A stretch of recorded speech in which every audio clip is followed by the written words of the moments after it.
नमस्कार, सत श्री अकाल, जय श्री राम। तो कैसे हैं आप लोग? मैं सुमित कुमार स्वागत करता हूं आपका इस यूट्यूब चैनल पे।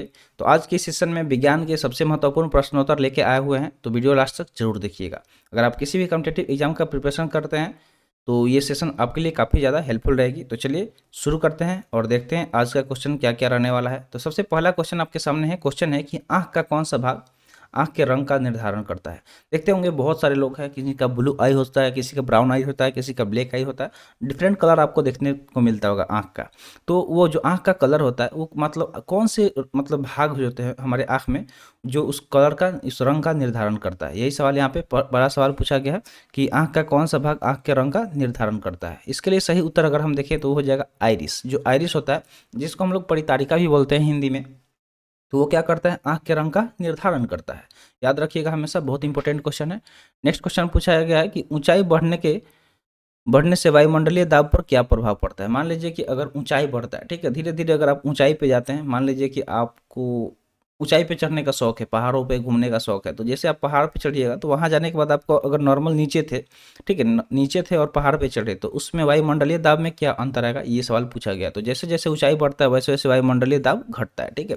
तो यहाँ से आपको समझा दे कि जैसे जैसे ऊंचाई बढ़ेगा, ठीक है, हाइट, ठीक है, मान लीजिए हाइट है, जैसे जैसे ऊपर की तरफ बढ़ेगा तो उसी तरफ जो एटमॉस्फेरिक प्रेशर है, ठीक है, एटमॉस्फेरिक प्रेशर एपी मतलब एटमॉस्फेरिक प्रेशर को याद रखिएगा, वो क्या होगा, नीचे की तरफ आएगा, डिक्रीज होगा, ठीक है। ये चीज़ आपको याद रखना है। चलिए बढ़ते हैं नेक्स्ट। यहाँ पे अगला सवाल पूछा गया है कि आंख में प्रवेश करने वाली प्रकाश की मात्रा को कौन नियंत्रित करता है। तो जो हमारे आंख में प्रकाश जो प्रवेश करती है, ठीक है, आंख में प्रवेश करती है जो प्रकाश की मात्रा, तो उसको कौन नियंत्रित करता है? उसको नियंत्रित करने का काम किसका है? तो वो है हमारा जो पुतली हो, जो जिसको हम लोग नेत्र का तारा भी बोलते हैं, उसका काम होता है। जो पुतली होता है जिसे हम लोग नेत्र का तारा भी बोलते हैं, उसका काम होता है आंख में प्रवेश करने वाली प्रकाश की मात्रा को नियंत्रित करना। जैसे मान लीजिए कि कभी आप छाँव में हैं तो उस टाइम आपकी आँख में बहुत कम रोशनी जाएगा। जैसे आप धूप में निकलेंगे, देखते होंगे अचानक से धूप में निकलते हैं तो थोड़ा सा आपको आँख को एडजस्ट करने में टाइम लगता है। या फिर धूप से बाहर घूम घूम के खेल उल के आ रहे हैं, अचानक से घर में आए तो सारा चीज़ अंधेरा अंधेरा सा दिखता होगा, ठीक है। क्योंकि इस ऐसा ये ऐसा इसलिए होता है कि उस टाइम थोड़ा सा टाइम लग जाता है आँख को एडजस्ट होने में, प्रकाश को एडजस्ट होने में, इस वजह से ऐसा होता है। चलिए आगे बढ़ते हैं अगले सवाल की तरफ। अगला सवाल है, कौन से यंत्र ध्वनि ऊर्जा को विद्युत ऊर्जा में बदलती है। ठीक है, उस यंत्र के बारे में पूछा जा रहा है जिसका प्रयोग किस लिए किया जाता है। तो जो ध्वनि ऊर्जा है उसको विद्युत ऊर्जा में बदलती है, ठीक है, ध्वनि ऊर्जा को विद्युत ऊर्जा में बदलने का काम करती है। तो इसका सही उत्तर हो जाएगा माइक्रोफोन। जैसे कि गाइस हम अभी माइक्रोफोन का प्रयोग कर रहे हैं, माइक्रोफोन के थ्रू हम वीडियो बना रहे हैं, इससे हमारा जो वॉइस है क्या हो रहा है कि ये ध्वनि ऊर्जा में हम बोल तो रहे हैं ध्वनि ऊर्जा में, लेकिन ये इलेक्ट्रिक एनर्जी में चेंज होकर आपके पास पहुंच रहा है। अगर माइक माइक इसको हम लोग बोलते हैं माइक्रोफोन। अगर इसके आविष्कार की बात करें तो इसका आविष्कार एमिली बर्लिनर ने किया था, ठीक है। किसने किया था? एमिली बर्लिनर ने माइक्रोफोन का आविष्कार किया था। अगला सवाल है, कौन से यंत्र रासायनिक ऊर्जा को विद्युत ऊर्जा में बदलती है। तो सवाल क्या है यहाँ पे कि कौन से यंत्र रासायनिक ऊर्जा को विद्युत ऊर्जा में बदलता है, यानी कि केमिकल एनर्जी को इलेक्ट्रिकल एनर्जी में कन्वर्ट करने का काम कौन सा यंत्र करता है। तो जो हमारा विद्युत सेल होता है, जैसे कि हमारे घर में जो अगर घड़ी लगा होगा, ठीक है, टीवी देखते होंगे तो रिमोट होगा, उसमें भी सेल लगा होता है। तो सेल के को अगर आप कभी तोड़ के देखिएगा, जो मतलब जो सेल होता है, बैटरी जो खराब हो जाता है, तो उसको अगर तोड़ के देखिएगा तो उसमें अंदर आपको केमिकल देखने को मिलता है, ठीक है। तो वो क्या करता है, केमिकल एनर्जी को इलेक्ट्रिकल एनर्जी में बदलने का काम करता है। याद रखिएगा ये किसका काम है, तो विद्युत सेल का। एक सवाल यहाँ पे बहुत इंपॉर्टेंट है कि जो गिरगिट को आपने देखा होगा, बहुत बार लोगों को से सुना भी होगा कि ये तो गिरगिट की तरह रंग बदलता है। तो गिरगिट रंग बदलने में इतना प्रसिद्ध क्यों है? क्योंकि, ठीक है, यही सवाल आपके मन में आता होगा, कभी ना कभी आया होगा कि आखिर गिरगिट तुरंत से अपना रंग क्यों बदल लेता है, और ऐसा क्या क्यों होता है कि वो अपना रंग बदलते रहता है। तो ऐसा इसलिए है कि जो गिरगिट होता है वो गर्मी सहन करने के लिए अपने रंग को बदलता है, ठीक है। आप सुने होंगे कि जो ब्लैक कलर का चीज़ होता है वो बहुत ज़्यादा हीट को एब्जॉर्ब करता है। वही व्हाइट की बात करें, आपको सजेस्ट भी किया जाता है कि गर्मी में ज़्यादा से ज़्यादा सफ़ेद कपड़ा पहनिए, इससे गर्मी कम लगता है। तो इस वजह से क्या करता है कि गिरगिट भी गर्मी को सहन करने के लिए अपने रंग को बदलते रहता है। जिस तरह का नेचर होता है, जिस तरह का एटमॉस्फेयर होता है, उस तरह से वो अपने कलर को बदल लेता है। चलिए आगे बढ़ते हैं नेक्स्ट क्वेश्चन की तरफ। नेक्स्ट क्वेश्चन है, गैसों के प्रसरण के 3 उदाहरण दे। ठीक है, डिफ्यूजन ऑफ गैसेस के बारे में पूछा जा रहा है, गैसों के प्रसरण के बारे में कि 3 उदाहरण दीजिए। तो मान लीजिए कि घर में अच्छा खाना बनाओ, सुगंधित खाना, जैसे ही कुछ अच्छा बनता होगा, मम्मी बनाती होंगी किचन में, अगर आप स्टडी कर रहे हैं अपने रूम में, तुरंत से आपके नाक में उसका सुगंध जाता है और एकदम से आप कहते हैं वाओ कुछ तो अच्छा बन रहा है, और भाग के आप जाते हैं किधर, किचन की तरफ। और फिर या फिर जैसे ही सुबह सुबह मम्मी आपकी पूजा करती है घर में, तो घर में पूजा करती है तो अगरबत्ती जो होता है, अगरबत्ती जलाया जाता है। तो अगरबत्ती जैसे जलाया जाता है तो उसका एकदम सुगंध पूरे घर में चारों तरफ फैल जाता है, जिससे क्या होता है कि हमें सुबह सुबह पॉजिटिव एनर्जी मिलता है।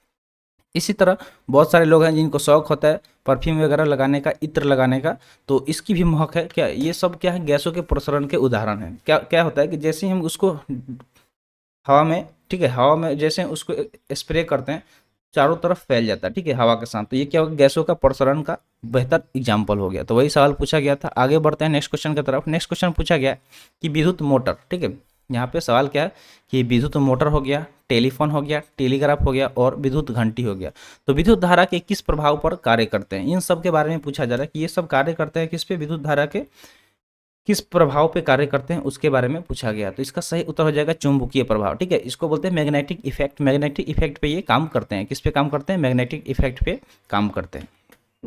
आगे बढ़ते हैं अगले सवाल की तरफ। अगला सवाल है तेल की बूंद पानी पर क्यों फैल जाता है। जैसे आप मान लीजिए कि ग्लास में पानी ले लीजिएगा, ठीक है, और जो भी तेल आप, हेयर ऑयल ही हो गया या कोई भी तेल जैसे कि मस्टर्ड ऑयल हो गया, तो उसका एक बूंद पानी पे डालिएगा, फिर देखिएगा वहाँ पे क्या होगा कि जो तेल की बूंद है वो पानी पर फैल जाता है, तुरंत से पानी पे फैल जाता है तेल की बूंद। तो ऐसा क्यों होता है, तो इसके पीछे एक फिजिकल फेनोमेना होता है जिसको हम लोग बोलते हैं सरफेस टेंशन। क्या बोलते हैं, सरफेस टेंशन। तो जो जल का पृष्ठ तनाव होता है, सरफेस टेंशन, वो अधिक होता है, ठीक है, जल का तनाव सरफेस टेंशन क्या होता है, अधिक होता है, और तेल का कम होता है, इस वजह से वो ऊपर फैल जाता है। नेक्स्ट क्वेश्चन पूछा गया है कि द्रव की बूंद किस वजह से गोलाकार होती है। जैसे आप बारिश वगैरह होते हुए देखते हैं या फिर पानी को फेंकेंगे तो तुरंत से पानी किस शेप में हो जाता है, गोलाकार शेप में हो जाता है। कभी आपने देखा है कि पानी कहीं से गिर रहा हो तो त्रिभुज के आकार में गिर रहा हो, ठीक है, या फिर रेक्टेंगल के आकार में गिर रहा हो, क्यूब क्यूब के आकार में गिर रहा हो, ऐसा कभी देखा है, कभी नहीं देखा। लेकिन स्फेरिकल में गिरता है, ऐसा क्यों होता है, तो ऐसा इसलिए होता है क्योंकि उस पर भी पृष्ठ तनाव लगता है। क्या लगता है, सरफेस टेंशन लगता है। सरफेस टेंशन में क्या होता है कि कोई भी चीज़ अपने एरिया को मिनिमम एक्वायर करता है, ठीक है, तो चारों तरफ से जब उस पर मान लीजिए कि ये पानी है तो चारों तरफ से इस पर फोर्स लगेगा तो ऑटोमेटिक से क्या हो जाएगा, ये गोला हो जाएगा, ठीक है, क्या हो जाएगा, गोला हो जाएगा। चारों तरफ से किसी चीज़ को अगर दबाएंगे तो वो गोलाकार हो जाएगा। तो इस वजह से जो द्रव की बूंद होती है, पानी की बूंद होती है, वो गोलाकार हो जाती है, ठीक है, तो पृष्ठ तनाव की वजह से। नेक्स्ट सवाल पूछा गया कि धातु की शुद्धता का निर्धारण किसकी सहायता से किया जाता है। अगर कोई भी मेटल है, ठीक है, कोई भी धातु है, तो उसके शुद्धता का निर्धारण करना है तो किसकी सहायता से किया जाता है, ये सवाल पूछा गया है। तो इसके लिए एक प्रयोग किया जाता है आर्किमिडीज का सिद्धांत। किसका सिद्धांत, आर्किमिडीज का सिद्धांत। तो आर्किमिडीज के सिद्धांत की सहायता से धातु की शुद्धता का निर्धारण किया जाता है। अगला सवाल है परमाणु विखंडन प्रतिक्रिया के दौरान उत्पन्न ऊर्जा का प्रयोग किया जाता है। मान लीजिए कि जब परमाणु विखंडन होता है, ठीक है, परमाणु विखंडन प्रतिक्रिया जब होता है तो उसके दौरान जो भी उससे एनर्जी उत्पन्न होती है, ऊर्जा उत्पन्न होती है, तो उसका प्रयोग किस लिए किया जाता है, तो उसका प्रयोग किया जाता है विद्युत बनाने में, ठीक है, विद्युत बनाने में, इलेक्ट्रिसिटी को प्रोड्यूस करने में उसका प्रयोग किया जाता है। चलिए आगे की तरफ बढ़ते हैं अगले सवाल की तरफ। अगला सवाल दिया गया कि पहाड़ों पर जल कम तापमान पर क्यों उबलता है। जैसे ही में आप पहाड़ों पे जाएंगे, ठीक है, पहाड़ पे जाएंगे और वहाँ पे किस जल को उबालने का कोशिश करेंगे तो बहुत कम तापमान पे ही वो उबलना शुरू हो जाता है। तो ऐसा क्यों होता है, ऐसा इसलिए होता है कि पहाड़ों पर वायु दाब कम होता है। जैसे आपको शुरू में ही बताया था कि जैसे जैसे हाइट बढ़ता है वैसे से एटमॉस्फेरिक प्रेशर डिक्रीज होता है। तो इस वजह से पहाड़ जो होता है, तो पहाड़ों पर क्या होता है कि जल कम तापमान पर ही उबलना शुरू हो जाता है। समझ में आ गया होगा। चलिए आगे चलते हैं। नेक्स्ट यहाँ पे दिया गया फ्यूज तार एक पतला तार हो, ठीक है, यहाँ पे अगला सवाल क्या पूछा जा रहा है कि फ्यूज तार एक पतला तार होता है जो डैश मिश्र धातु का बना होता है। तो फ्यूज के बारे में पूछा जा रहा है। जो फ्यूज होता है, घर में फ्यूज लगा होता है, ठीक है, घर में जहाँ इलेक्ट्रिक बोर्ड होता है उसमें फ्यूज लगाया जाता है। तो उसी फ्यूज के बारे में पूछा जा रहा है कि वो किस चीज़ से बना होता है। वो मिक्स्ड मेटल होता है, ठीक है, यानी कि मिश्र धातु होता है। तो उसके बारे में पूछा जा रहा है कि वो किस चीज़ से बना होता है। तो वो टीन व शीशा से, लेड व टिन से मिलकर बना होता है, ठीक है, टीन व शीशा से मिलकर बना होता है। तो याद रखिएगा कि वो किस चीज़ से बना होता है, टीन व शीशा से। अगला सवाल यहाँ पे पूछा गया है कि बादल वायुमंडल में क्यों तैरते हैं। आपने अक्सर देखा होगा कि जो बादल होता है वो वायुमंडल में तैरता हुआ दिखाई देता है। ऐसा किस लिए होता है, क्योंकि अल्प घनत्व के कारण या निम्न घनत्व के कारण, यानी कि डेंसिटी की वजह से, कम जिसका घनत्व होगा वो तैरते रहेगा, ठीक है। जैसे कि मान लीजिए कि अगर आपने देखा होगा कि पानी के ऊपर बर्फ तैरता है, इसमें ये ऐसा क्यों होता है, ठीक है, ऐसा इसलिए होता है कि जो बर्फ होता है उसका डेंसिटी पानी से कम होता है, इसलिए वो ऊपर तैरता है। तो इसी तरह बादल भी आसमान में तैरता हुआ दिखाई देता है। नेक्स्ट क्वेश्चन पूछा गया है मात्र 2 ऊतक कौन से हैं जो खून से ऑक्सीजन प्राप्त नहीं करते हैं? तो ऐसे 2 ही ऊतक हैं जो खून से ऑक्सीजन प्राप्त नहीं करते हैं। तो अगर हम बात करें उन 2 ऊतकों का, तो एक हो गया नाखून और दूसरा हो गया कॉर्निया। नाखून तो आपको पता ही होगा, नेल, और कॉर्निया कहाँ पे होता है? हमारे आँख में, ठीक है, हमारे आँख में कॉर्निया होता है, आई में। अगला सवाल है, मानव शरीर में सबसे छोटी हड्डी कौन सी होती है? तो मानव शरीर का सबसे छोटी हड्डी हमारे कान में पाई जाती है, जिसका नाम होता है स्टेपिस। क्या नाम होता है? स्टेपिस। तो आपसे एक सिंपल सा सवाल, मानव शरीर का सबसे बड़ा हड्डी, ठीक है, सबसे बड़ा हड्डी कौन सा होता है? कमेंट सेक्शन में जल्दी से जाके बता दीजिए। तो देखते हैं कौन कौन से स्टूडेंट हैं जिनको ये बेसिक चीज़ें पता है, तो कमेंट सेक्शन में जरूर बताइए। आगे बढ़ते हैं अगले सवाल की तरफ। अगला सवाल दिया गया कि रेफ्रिजरेटर किस सिद्धांत पर कार्य करती है? घर में फ्रिज आपने देखा ही होगा, ठीक है, आपके घर में नहीं होगा तो आपके पड़ोस वाले घर में होगा, ठीक है, तो देखा ही होगा रेफ्रिजरेटर। तो उसके बारे में पूछा जा रहा है कि वो किस सिद्धांत पर कार्य करती है। तो इसका सिद्धांत याद रखना है, सिर्फ चीज़ें यूज करने से नहीं मतलब है। अगर आप स्टडी कर रहे हैं तो उसके पीछे का वजह जानिए कि वो किस पे काम करता है, किस प्रिंसिपल पे काम करता है, काम क्यों करता है, कैसे करता है। थोड़ा सा आप पता करिएगा। आज के डेट पे आपके पास फ़ोन है, इंटरनेट है, सबसे अच्छा चीज़ है, आप उसका पता लगा सकते हैं कि कैसे काम करता है, ठीक है। तो अगर हम बात करें रेफ्रिजरेटर के बारे में, तो ये किस सिद्धांत पर कार्य करता है? तो ये काम करता है द्रव के वाष्पन सिद्धांत पर, ठीक है, जो द्रव होता है लिक्विड, उसके वाष्पन सिद्धांत पर कार्य करता है। नेक्स्ट क्वेश्चन है, लोलक की काल अवधि किस पर निर्भर करता है? जो लोलक होता है, पेंडुलम, कुछ इस तरह से होता है। मान लीजिए कि ये इसमें लटका दिया गया, ठीक है, इस तरह से लटका दिया गया रस्सी, और इसमें इस तरह से लगा दिया गया, ठीक है, इसको लोलक बोलते हैं, ठीक है, इसको पेंडुलम बोलते हैं।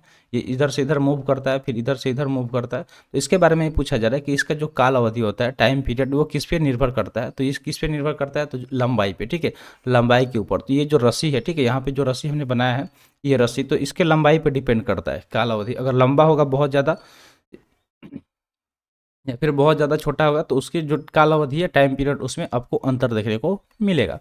नेक्स्ट है वॉशिंग मशीन। वॉशिंग मशीन भी आपने देखा ही होगा, घर में कपड़ा साफ करने के लिए प्रयोग किया जाता है। तो इसका सिद्धांत भी पूछा जा रहा है कि किस सिद्धांत पे कार्य करता है? तो ये होता है काम करता है सेंट्रीफ्यूगल, यानी कि अपकेंद्रण विधि पे काम करता है, ठीक है, किस पे? अपकेंद्रण, ठीक है, सेंट्रीफ्यूगल फोर्स पे काम करता है, अपकेंद्रण बल पे काम करता है। अगला सवाल है, विटामिन B1 की कमी से कौन सी बीमारी होती है? तो यहाँ पे एक बीमारी विटामिन B1 के बारे में पूछा जा रहा है, ठीक है, कि विटामिन जो B1 होती है उसकी कमी से कौन सी बीमारी होती है? तो विटामिन B1 की कमी अगर आपके शरीर में होगा तो उससे बेरी रोग होगा। कौन सा रोग होगा? बेरी। अगला सवाल है, विद्युत प्रेस के तापन तंतु जो नाइक्रोम होता है उसको किसके बीच रखा जाता है? तो विद्युत प्रेस हो जाता है जो इलेक्ट्रिक आयरन होता है, जिसका प्रयोग कर हम लोग इस्त्री करने में करते हैं कपड़ा का। तो उसमें जो तापन तंतु होता है नाइक्रोम, जो मतलब हीट होता है, उसको किसके बीच रखा जाता है? तो इसका सही उत्तर हो जाएगा अभ्रक, यानी कि माइका के बीच रखा जाता है। नेक्स्ट सवाल है, सबसे पहले प्रकाश की गति को किसने मापा था? सबसे पहले प्रकाश की जो गति है, स्पीड ऑफ लाइट, कितना होता है? 3 × 10⁸ मीटर पर सेकेंड। 3 × 10⁸ मीटर पर सेकेंड स्पीड होता है। तो यही पूछा जा रहा है कि सबसे पहले इसका मेजर किसने किया था? तो रोमर ने किया था। किसने किया था? रोमर ने।